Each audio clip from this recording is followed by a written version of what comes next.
Hello guys and welcome back to Dafa Chess. Today I am going to teach you how the pieces move in chess. I'm going to start with the pawn and work our way up until the king. Let's start. First up, you have the pawn. In the beginning, the pawn can move one or two spaces. And after that, you cannot move two spaces anymore.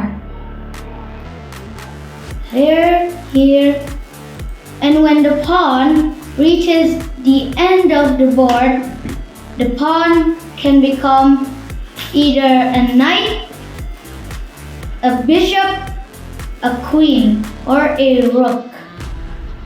Most people want to become a queen because that's the most powerful piece in chess. But usually that's not the case. Also, the pawn can eat sideways. That means that if there is an enemy pawn that is sideways to your pawn, you can eat it like this. You can also eat it like this. So either if your enemy's pawns are on the left or are on the right, you can eat them. But if your enemy pawns are on the front of your pawn, you cannot move that pawn or you cannot capture that pawn. Okay, now second. You have the knight. The knight can move in an L. That means 1, 2, 3 space. And then you can move in another L. You move 1 square and 2 squares to the front. And that's an L. So now you have known that the knight moves like this. 1, 2, 3, stop. You can move upright or 1, 2, 3, down left or 1, 2, 3, down right. Or 1, 2, 3. Moves up right, up left, down right, down left, and etc. The knight can also hop on pieces, so it doesn't get stuck like the rook, bishop, king, queen, because they cannot jump over pieces. That's why most people usually prefer the knight when there is a close position. Third, we have the bishop. Now, the bishop cannot jump over pieces like the knight, but they are good in open positions.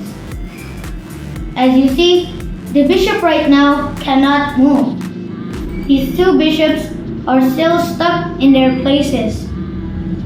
So you need to move the pawn in front of them so they can move. You can either move this pawn, this pawn, this pawn, or this pawn. If you move this pawn, then that will open the bishop that is on your queen side. And now your queen side bishop can go out and play the game. But if you open this pawn, then your king side bishop can go out and play in the game. Most people usually play this move that might seem weird, but you can fianchetto your bishop and move it here. The bishop then has a long diagonal until the end.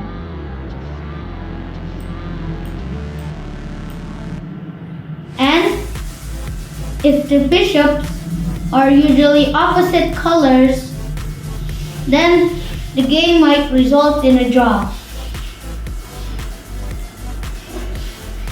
Now, let's move on to the rook. The rook is very, very, very powerful in endgames. It can move 1, 2, 3, 4, 5 squares in this direction. 1, 2, 3 in this direction. 1, 2 in this direction, etc. Now, you wonder, why is the rook so powerful in the endgames? It's because it can move very freely. It can move here, here, here, here, here, here. And it can also support pawns to become a queen. But the rook cannot capture diagonally. It can only capture horizontally.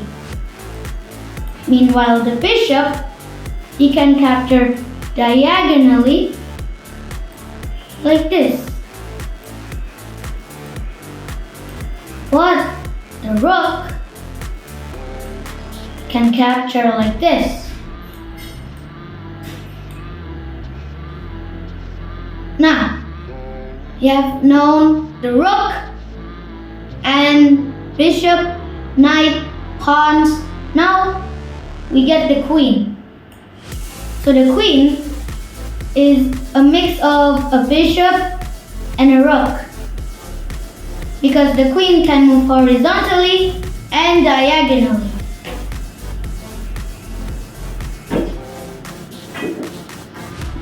That's why the queen is titled the most powerful piece in chess.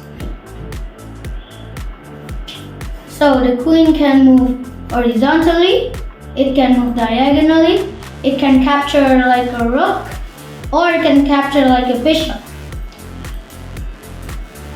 Usually the queens are traded in the middle game, and I would not suggest that you move your queen too early in the opening. Now you have the king. The king can move horizontally, it can also move diagonally, but it can only move one square.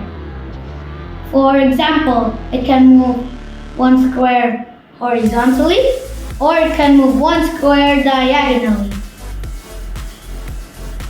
That's also how he captures.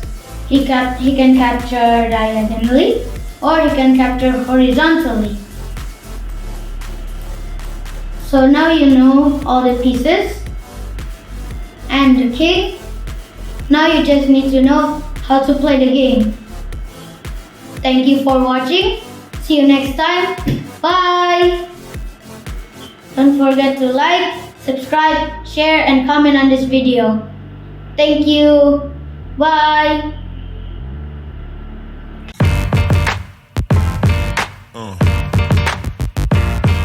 Yeah.